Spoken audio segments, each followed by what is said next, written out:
नमस्कार। मुद्दा तो है में आपका स्वागत है। मैं हूं आपके साथ ब्रजेश चौकसी। आज मुद्दा है एमपी में धार्मिक पर्यटन। जी हां, मध्य प्रदेश देश के धार्मिक पर्यटन के नक्शे पर तेजी के साथ उभर रहा है, किंतु साथ ही साथ यहां हिंदुत्व को भी बल मिल रहा है। मुख्यमंत्री डॉक्टर मोहन यादव ने आते ही खुले में मांस की बिक्री पर प्रतिबंध करके और लाउड स्पीकर पर रोक लगाकर सख्त तेवर दिखाए, तो वहीं धार्मिक पर्यटन को बढ़ावा देकर हिंदुत्व के मोर्चे पर भी बड़े दाव लगाएं। इस कदम से एक तरफ तो रोजगार और आर्थिक गतिविधियों को गति मिलेगी, वहीं राजस्व में भी बढ़ोतरी होगी। एमपी के धार्मिक पर्यटन से जनता को तो आर्थिक लाभ होगा ही, किंतु भाजपा को क्या सियासी लाभ होगा?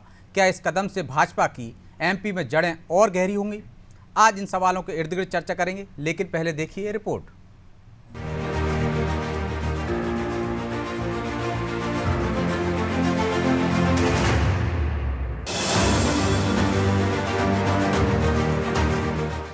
मध्य प्रदेश के मुख्यमंत्री डॉक्टर मोहन यादव ने सरकार संभालते ही लाउडस्पीकर पर बैन लगाया, खुले में मांस की बिक्री को प्रतिबंधित किया और हिंदुत्व को केंद्र में रखकर अनेक घोषणाएं की। अब मुख्यमंत्री ने मध्य प्रदेश में धार्मिक पर्यटन को बढ़ावा देने का निर्देश दिया है। भगवान राम और कृष्ण से जुड़े स्थल धार्मिक पर्यटन के लिए विकसित होंगे। भगवान श्री राम वनगमन पथ और श्री कृष्ण पाथे विकसित किए जाएंगे। भगवान श्री राम वनगमन पथ और श्री कृष्ण पाथे विकसित किए जाएंगे। इससे पहले उज्जैन में महाकाल लोक बनाया जा चुका है। ओमकारेश्वर में आदि शंकराचार्य की मूर्ति स्थापित की जा चुकी है। 900 करोड़ रुपए की लागत से विकास कार्य किए जा चुके हैं। सलकनपुर में तकरीबन 200 करोड़ रुपए की लागत से देवी लोक लगभग तैयार हो चुका है। देवास में भी माता टेकरी को देवी लोक की तर्ज पर विकसित किया जा रहा है। मैहर के माता शारदा मंदिर के विकास की योजना जल्द ही अमल में लाई जाने वाली है। छिंदवाड़ा जिले के प्रसिद्ध हनुमान मंदिर जामसावली में हनुमान लोक का निर्माण हो रहा है। ओरछा से लेकर नलखेड़ा तक तमाम धार्मिक स्थलों को संवारा जा रहा है। इससे मुख्यमंत्री एक तीर से दो निशाने साध रहे हैं। एक तरफ तो हिंदुत्व के एजेंडे को केंद्र में रखे हुए हैं और दूसरी तरफ आर्थिक दृष्टि से भी ये महत्वपूर्ण कदम है। देखिए, भारतीय जनता पार्टी की सरकार सदैव भारतीय संस्कृति, सनातन मूल्य, भारतीय मूल्य, स्वदेशी को बढ़ाने वाली रहती है और उसी श्रृंखला में ये सारे कदम उठाए गए हैं। जिस प्रकार से भगवान राम का पथ गमन है या श्री कृष्ण पाथे है, जो सभ्यता है, संस्कृति है, भारतीय ज्ञान परंपरा है, उसको बढ़ाने का काम हमारी डॉक्टर मोहन यादव की सरकार कर रही है। यह अभिनंदनीय। इससे हमारे देश की, मध्य प्रदेश की जीडीपी बढ़ेगी और देश की जीडीपी में भी योगदान रहेगा मध्य प्रदेश का। पर्यटन को बढ़ावा मिलेगा, आध्यात्मिक धार्मिक पर्यटन बढ़ेगा, तो कहीं ना कहीं पूरे समाज के अंदर समरसता भी आएगी। धार्मिक पर्यटन को लेकर कांग्रेस दावा करती है कि कमलनाथ के कार्यकाल में ओमकारेश्वर से लेकर महाकालेश्वर और राम वन गमन पथ तक अनेक धार्मिक स्थलों का विकास करने का काम कांग्रेस ने शुरू किया था। देखिए, महाकाल लोक परिसर के लिए, महाकाल के विकास के लिए और पर्यटन के लिए, सबसे ओमकारेश्वर के लिए सबसे पहले अगर किसी ने सुध ली थी तो माननीय कमलनाथ जी की सरकार ने ली थी। राम वन गमन पथ की बात सबसे पहले कही थी, कमलनाथ जी की सरकार ने कही थी। भाजपा की सरकारें जो विकास करती, इनका महाकाल लोक परिसर हमने सबने देखा कि 7 महीने में किस तरह से ढह गया। और ये जो आज फिर कह रहे हैं कि हम राम वन गमन पथ और कृष्ण गमन पथ की बात कर रहे हैं, सबसे पहले ये बताएं कि आपका विकास का जो मॉडल होता है और आपका पर्यटन का जो मॉडल होता है, वो हमेशा भ्रष्टाचार की भेंट क्यों चढ़ता है? और सबसे बड़ी बात, उसमें हमेशा जन की हानि क्यों होती है? मध्य प्रदेश में साल 2023 में 11 करोड़ पर्यटक आए थे। इनमें से 5 करोड़ 28 लाख से ज्यादा श्रद्धालु पर्यटक उज्जैन पहुंचे। भारत के नक्शे पर उज्जैन सर्वाधिक लोकप्रिय तीर्थ बन गया है। महाकाल लोक बनने के बाद उज्जैन के तीर्थाटन में लगभग 300 गुना की वृद्धि देखी गई है। बड़ी संख्या में लोगों को रोजगार मिला। आसपास के क्षेत्रों में आर्थिक गतिविधियों को भी बढ़ावा मिला। इससे स्पष्ट होता है कि धार्मिक स्थलों का विकास करके एक तरफ आर्थिक गतिविधियों को बढ़ावा दिया जा सकता है।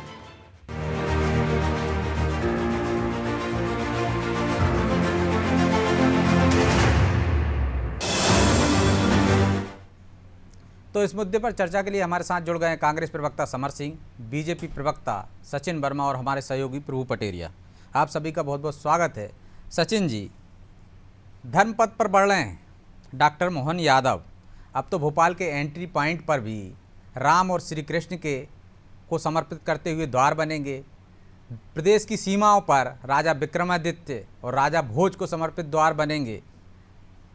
इसके अलावा वो कह रहे हैं कि ये सब चीज़ें आप भ्रष्टाचार के लिए कर रहे हैं। महाकाल लोक को देखिए आप, भ्रष्टाचार के लिए, और यहाँ भी भ्रष्टाचार करेंगे। ये ज़्यादा दिन टिक नहीं पाएंगी आपकी ये मूर्तियाँ।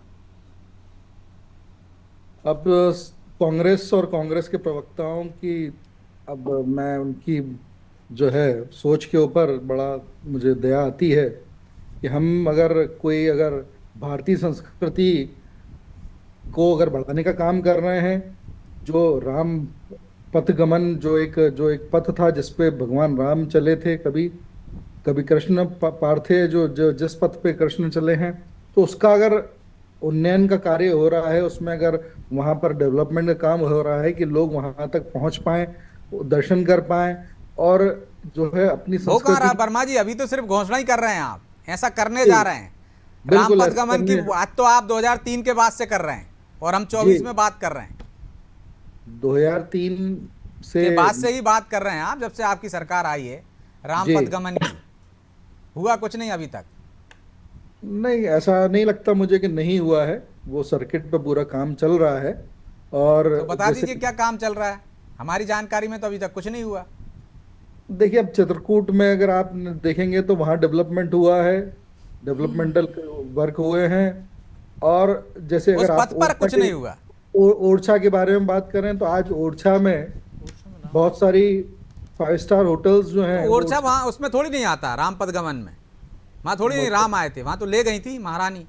महारानी लेके गई थी, बट वो राम पथगमन का एक हिस्सा है। वो बिल्कुल नहीं है अगर साहब, आप वो अगर मूर्ति उसका नहीं, मैप देख लें, वहाँ पे उसका प्रतिमा मैप आई थी, देख लें, भगवान राम तो सशरीर नहीं आए थे। उसका मैप ओरछा देख में लें। राम राजा सरकार की प्रतिमा आई है, जो सरयू नदी से रानी गणेश कुमारी लेके आई थी। वहाँ पे सशरीर राम भगवान नहीं आए थे। हाँ, नहीं आए होंगे, बट वो राम पथगमन का हिस्सा है पटेल। बिल्कुल नहीं है हिस्सा। जब राम पथ गमन सर्किट जहाँ बना पे है, सकते हो। जहाँ पे कि राम जो भगवान सर्किट है, चले पैदल, उसका एक अभी हिस्सा आपने है। बताया।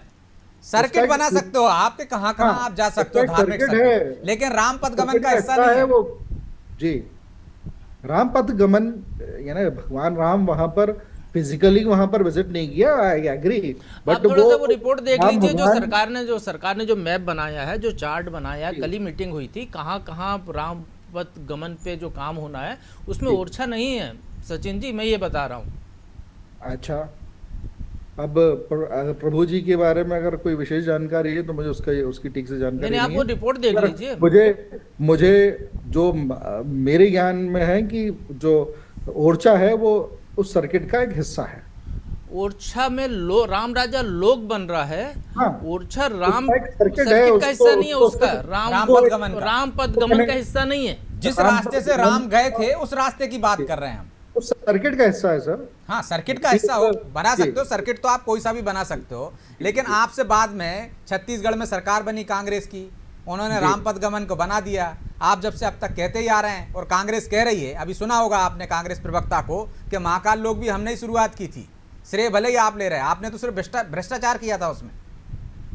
देखिए, उसमें जो कांग्रेस बार बार जो एक बातें उठाने की कोशिश करती है, वो कुछ मूर्तियों की बात थी जो सप्तऋषि की मूर्तियां थी। उसका जो है परफॉर्मेंस गारंटी में ही वो मूर्तियां बनाई गई थी, और जिस एजेंसी ने वहाँ कंस्ट्रक्शन का वर्क किया था उसी ने उसको फिर रिप्लेस किया। तो उस परफॉर्मेंस गारंटी में था वो, और जो भी उसमें चूक हुई होगी उसके लिए जो एजेंसी थी उसी ने उसको जो है कंपनसेट किया है, और फिर से वहाँ पर कंस्ट्रक्शन हुआ था। और अब तो उसको और रिप्लेस करके वहाँ पर जो है सॉलिड जो है, तो इस बार समय सीमा भी तय कर लेंगे आप लोग समय सीमा भी बता देंगे ना वर्मा जी इस बार तो, कि कब तक बन जाएगा राम गमन पथ या कृष्ण पथ? राम गमन पथ और कृष्ण पथ उसका टेंडर इश्यू होने दीजिए, उसमें सारी डिटेल्स जो होंगे वो उसमें ये हुए होंगे कि कितने दिन में और कितने समय में वो तैयार होकर बन जाए। तो समर जी, हर चीज में खोट क्यों निकालना? अभी तो सिर्फ उन्होंने कहा है कि हम ये करने जा रहे हैं, और आपको उसमें भ्रष्टाचार भी दिखने लगा है। काम तो हो जाने दीजिए ना।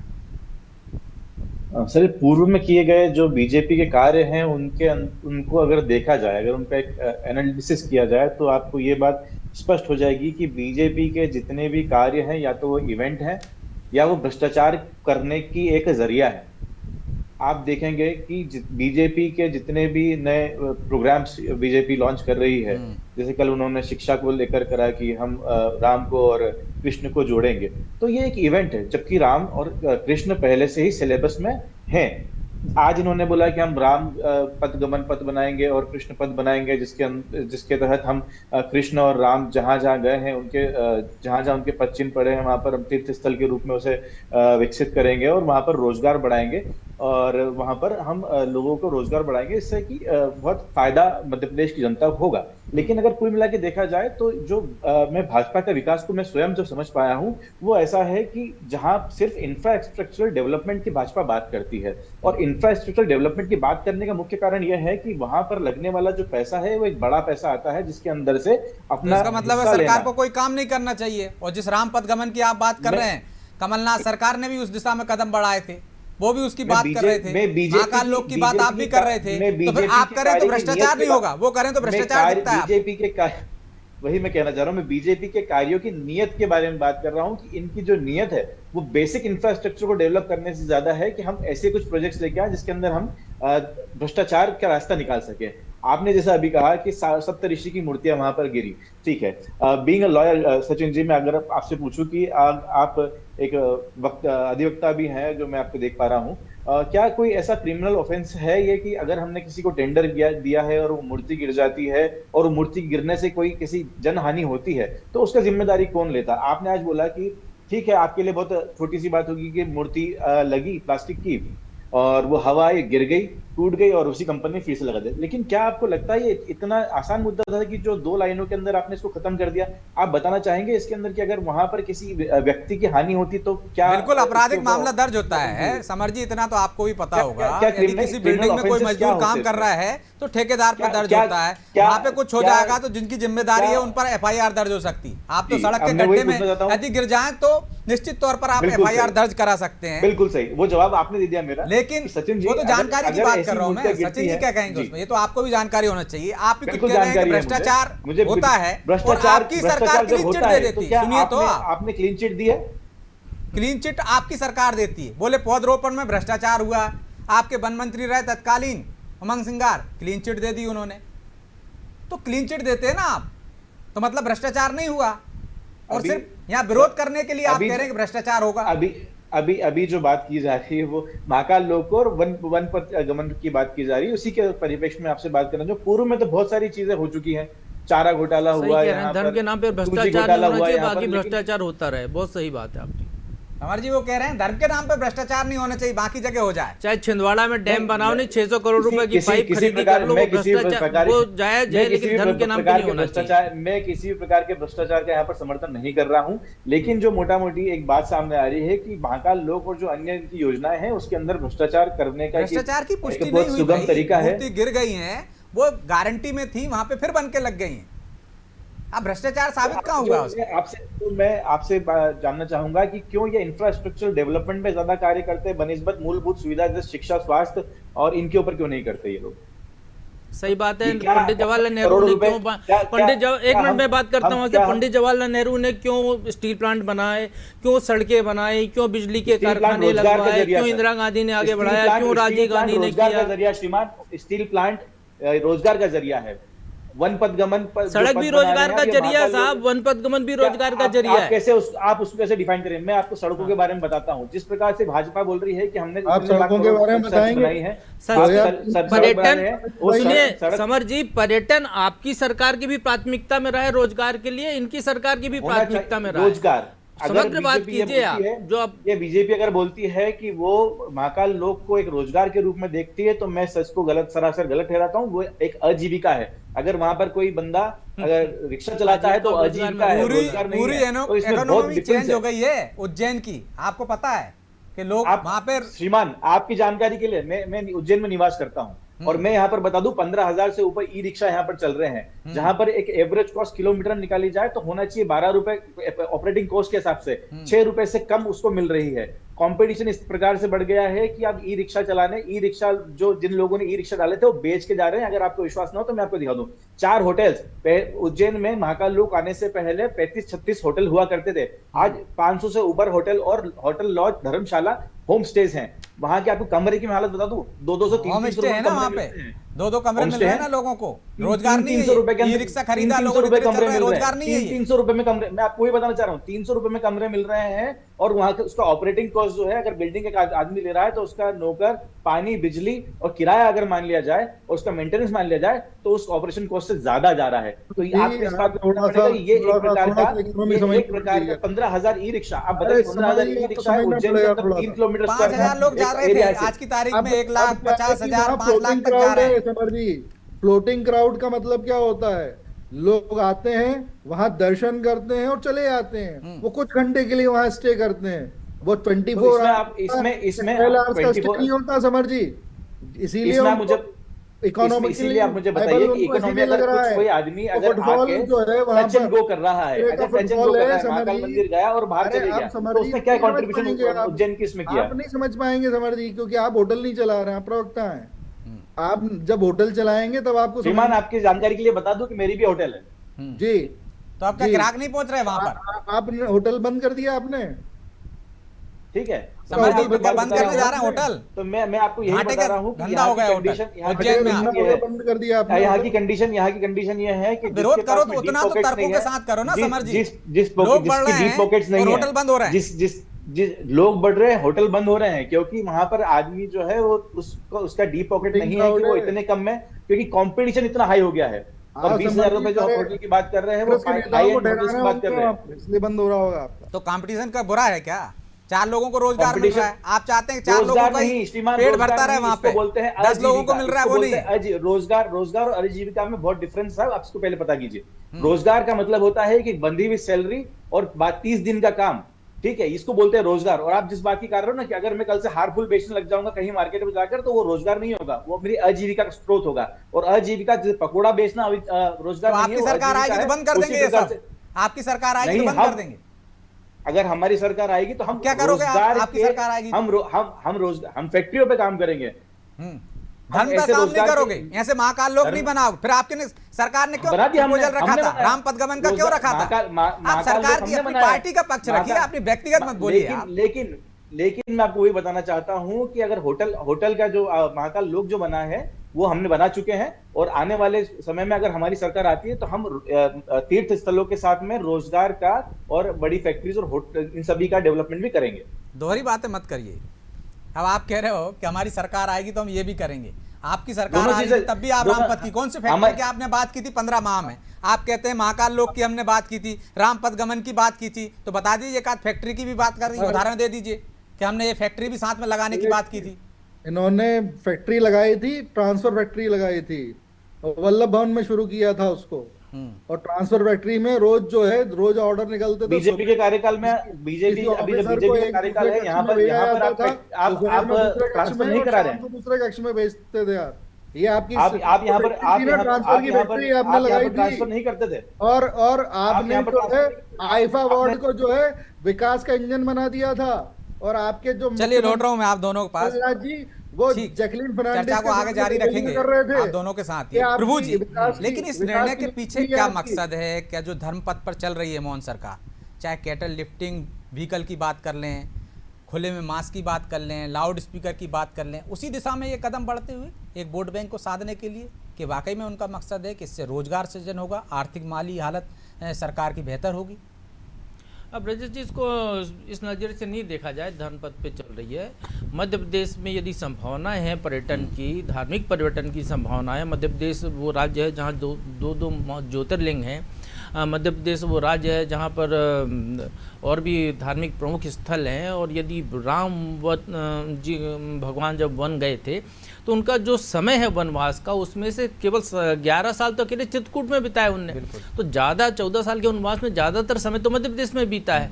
तो निश्चित तौर पर यहाँ संभावनाएं ज़्यादा हैं, तो उसको एक्सप्लोर करने की बात है। और यदि आप वहाँ पर धर्म को के साथ पर्यटन की संभावनाएं को देते हैं, सुविधाएँ विकसित करके देते हैं, तो पूरे देश से लोग आएंगे। पाएंगे। और मध्य प्रदेश को आप देखिए कहाँ है, सेंटर में है, देश के सेंट्रली लोकेटेड है। उत्तर से दक्षिण जाएगा तो मध्य प्रदेश से जाना है, पूर्व से पश्चिम जाएगा तो मध्य प्रदेश से जाना है। सड़क कहीं से भी निकाल दीजिए आप, मध्य प्रदेश से जाएगी वो। तो निश्चित तौर पर यहाँ पे वो रोज संभावनाएं ज़्यादा हैं, तो उसको एक्सप्लोर करने की बात हो रही है। उन चीज़ों को ज़्यादा बढ़ाया जाए, उसके जरिए आय हो, रोजगार निश्चित तौर पर मिलेंगे। आजीविका और रोजगार हमारी नज़र में तो एक ही चीज़ होती है, किसी के लिए अलग अलग हो सकता है, लेकिन जो है आजीविका भी वही होती है, रोजगार भी वही होता है। नौकरी एक अलग शब्द है जो किसी की गुलामी से जुड़ी हुई होती है, चाहे सरकार की नौकरी या किसी की भी हो। तो यहाँ पर व्यक्तियों को रोजगार मिलेगा, उनको परिवार चला पाएंगे और शिक्षा का भी महत्व यहाँ पर बढ़ेगा। तो निश्चित तौर पर संभावनाएं हैं मध्य प्रदेश में, तो उसको बढ़ाने की है। और यदि राम आए थे तो कृष्ण भी आए थे। अब देखिए, दो अलग अलग काल के देवता भगवान हैं, दोनों का यदि यहाँ पर योगदान है, तो आप राम वन गमन पथ पर आते हैं तो आप जो है चित्रकूट से लेकर छत्तीसगढ़ तक जाते हैं, और आप यदि श्री कृष्ण के लोक पर आते, पाथे पर आते हैं, तो आप इधर उत्तर ग्वालियर की तरफ से आके आप जो उज्जैन तक आते हैं। तो ये बड़ा एरिया मध्य प्रदेश का यहाँ पे कवर हो रहा है, जहाँ पर कि लोगों को पर्यटन की संभावना है। और लोग वृंदावन जाते हैं ना, बिल्कुल उस सड़कों पर लोग पैदल परिक्रमा करते हैं, नंगे पैर परिक्रमा करते हैं, जहाँ कृष्ण भगवान चले थे। लोग वहाँ पर लौटते हैं, आस्था है, आस्था से, श्रद्धा से वहाँ पर रोजगार आता है। आप मथुरा वृंदावन चले जाइए, आप कितने सारे होटल खुल गए हैं, कितने सारे होम स्टे हैं, कितनी गाड़ियाँ चल रही हैं, ई रिक्शा से लेकर तमाम चीज़ें हैं वहाँ, साइकिल रिक्शा भी है। आपको जैसे जैसे चलना हो 24 घंटे वहाँ पर सुविधाएँ उपलब्ध हैं। तो उस तरीके की सुविधा यदि मध्य प्रदेश में भी होती है तो निश्चित तौर पर आय बढ़ेगी, मध्य प्रदेश के युवाओं के नए अवसर खुलेंगे इसके जरिए। और उद्योग तो निश्चित तौर पर आते ही हैं, जहाँ जहाँ पब्लिक आएगी, जहाँ अच्छी सड़कें होंगी, इंफ्रास्ट्रक्चर होगा, वहाँ पर रोजगार की संभावनाएं भी बढ़ती हैं। ब्रजेश जी, तो फिर क्या वजह है कि कांग्रेस को उसमें भी खोट नजर आ रहा है? नहीं, कांग्रेस राजनीति कर रही है। अभी आपने बताया, अवनीश बुंदेला जी ने बताया कि कमलनाथ जी ने महाकाल लोक भवन का प्रस्ताव उनके कार्यकाल में बना था, जिसको बाद में शिवराज सरकार ने। हमने देखा कि जो है बिल्कुल निश्चित तौर से 16 साल से राम वन गमन पथ पे मध्य प्रदेश में 1 रुपए का काम ना हुआ हो, लेकिन शिवराज सरकार या जो बीजेपी की सरकार थी वो लगातार इसका नारा बुलंद करती रही। कमलनाथ सरकार ने अपने वचन पत्र में इसको शामिल किया, उनने इसके लिए बजट प्रावधान उनने भी किया था, शिवराज सरकार ने भी किया था। काम दोनों में नहीं हुआ। अब मोहन सरकार उस काम को करने जा रही है। सीता माता का मंदिर जो श्रीलंका में है, मध्य प्रदेश तो वो राज्य है जिसकी दोनों सरकारें, चाहे कमलनाथ सरकार हो या शिवराज सरकार हो, वो सीता माता मंदिर से पर्यटन को जोड़ रहे हैं। उसके लिए यहाँ से राशि देने की बात कर रहे थे, उस मंदिर का जीर्णोद्धार करने की बात कर रहे थे। तो निश्चित तौर पर चाहे इनका हो चाहे उनका हो, दोनों सरकारें केवल वोट बैंक पॉलिटिक्स के लिए ऐसे मुद्दों को लाती हैं और उस पर काम नहीं करती। अब एक सरकार सामने दिख रही है जो उस पर काम करने का बात तो कर रही है। अभी 5 साल है, 4.5 साल का अवसर है। यदि वो काम नहीं करेंगे तो फिर हम उनसे भी सवाल करेंगे कि आप क्या उसी लाइन पर चले गए, कमलनाथ शिवराज की लाइन पे। और यदि काम करके देते हैं, यहाँ पर दिखाते हैं, तो निश्चित तौर पर उसकी तारीफ होनी चाहिए। तो निश्चित तौर पर समर जी, तारीफ होनी चाहिए। और यदि कोई सरकार शुरुआत से प्रयास कर रही है तो उसको बेहतर सुझाव दिए जाना चाहिए, ना कि अभी से जब काम ही नहीं हुआ, उसमें भ्रष्टाचार भी गिने हम, और वो काम जो आप करना चाह रहे थे, यदि वो ये सरकार कर रही है तो निश्चित तौर पर सहयोग करना चाहिए कि हम भी करना चाहते थे। नहीं तो फिर बाद में आप कहते हो कि ताला हमने खुलवाया था, मंदिर उनने बनवा दिया। तो अभी से श्रेय लो ना, अभी से सुझाव दो ना। नहीं, बिल्कुल, हम अगर समाज के लिए और देश के लिए अगर कुछ अच्छा कार्य कोई भी पार्टी या कोई निर्दलीय व्यक्ति भी करता है तो हम उसका पूर्णतः सहयोग करने में हम आगे हैं। और हमारी तरफ से जो हमें उचित सुझाव लगेंगे हम बिल्कुल देंगे। लेकिन जहां पर मेरे बात को आप लोगों ने गलत थोड़ा सा वो कर लिया कि मेरा जो व्यक्तिगत मानना ये था कि जो लाखों और करोड़ों खर्चा हम यहाँ पर कर रहे हैं, तो पहले मध्य प्रदेश की मूलभूत समस्याओं के ऊपर काम किया जाए। जो भाई साहब, आप जो यहाँ बोल रहे हैं वो कांग्रेस की तरफ से बोल रहे हैं, आपका व्यक्तिगत से कांग्रेस पल्ला झाड़ सकती है। आप अगर 10 साल तक आपने किसी चीज को ऑन होल्ड कर रखा हुआ था तो उसको आप थोड़ा सा और ऑन होल्ड करके दूसरी जो मूलभूत समस्या मध्य प्रदेश की अभी उस पर काम करने की, तो फिर तो सरकार कुछ कर ही नहीं पाएगी। समग्र रूप से सरकार को काम करना पड़ता है ना। ये कोई नहीं है कि एक समस्या का समाधान हो जाएगा जब दूसरी समस्या पे काम करेंगे। प्राथमिकता तय करते हुए काम करना चाहिए। और दूसरी बात जो है कि भाजपा का जो हमने, तो आपकी प्राथमिकता में नहीं था ये काम? बिल्कुल था, तभी हम लेके आए। फिर वही काम वो कर रहे हैं तो आप कह रहे हैं प्राथमिकता में नहीं होना चाहिए, दूसरे काम होना चाहिए। लेकिन उस समय मध्य और आपकी सरकार थी तो आप प्राथमिकता में लेके आए थे। आप समझिए, उसी बात को समझिए। अब बीइंग इकोनॉमी का स्टूडेंट होते हुए मैं भी आपको ये बात बताता हूँ कि उस समय जो मध्य प्रदेश पे कर्ज था वो मिनिमलिस्टिक लेवल पर था। अभी जो मध्य प्रदेश पे कर्ज है वो उस समय से 3 गुना के आसपास है। और अभी जो मेरी जानकारी के अनुसार 32,500 करोड़ रुपए का फिलहाल जो कर्ज है पिछले 1 साल के अंदर मध्य प्रदेश शासन ने लिया है। तो पहले इन सब चीजों को रेक्टिफाई करने की, इन सब मूलभूत सुधारों को करने की आवश्यकता है, इंस्टेड कि आप कहीं से और कर्ज लेके आए और राम पथ गमन पथ और ये सब बनाए। पहले मतलब कर्ज नहीं लेना चाहिए, इस पे खर्च नहीं होना चाहिए भाई, इससे रोजगार मिल रहा है ना लोगों को, तो ये भी तो काम है।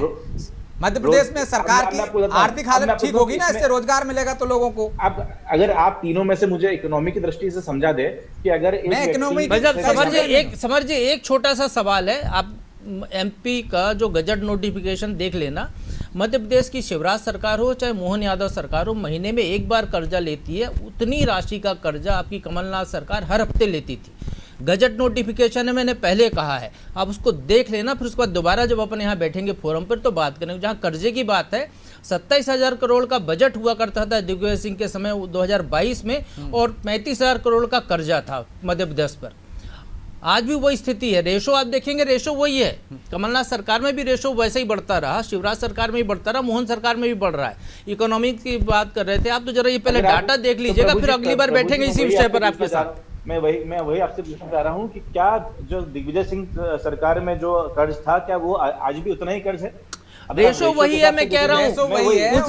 उस समय बजट ही 27,000 करोड़ का था। आज बजट जो है 2.25 लाख करोड़ का है।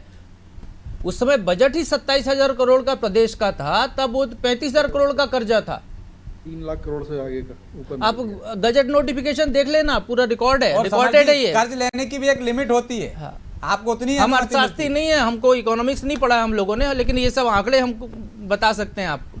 तो इसलिए विरोध करना है तो तर्कों के साथ होना चाहिए। समर जी, बहरहाल समय इजाजत नहीं देता, इसलिए चर्चा को यहीं विराम देंगे। आप सभी का बहुत बहुत धन्यवाद। तो निश्चित तौर पर मोहन सरकार नई दिशा में बढ़ रही है, रामपथ गमन की बात कर रही है, कृष्ण पथ की बात कर रही है, और संस्कृति से जुड़े किरदारों को सामने लाकर प्रदेश को एक अलग ढंग से उसकी प्रचारित करके आर्थिक रूप से रोजगार के क्षेत्र में कुछ काम करने की दिशा में बढ़ती हुई दिख रही। अब कर पाती है नहीं, ये तो आने वाला समय बताएगा। लेकिन कांग्रेस के लिए एक छोटी सी सलाह है कि हर चीज़ का शुरुआत में ही विरोध क्यों करना। यदि उसमें खामियां दिखें तो निश्चित तौर पर विपक्ष का धर्म निभाना चाहिए। बहरहाल मुद्दा तो है में इतना ही। मुझे दीजिए इजाज़त और आप देखते रहिए अनादि टीवी। नमस्कार।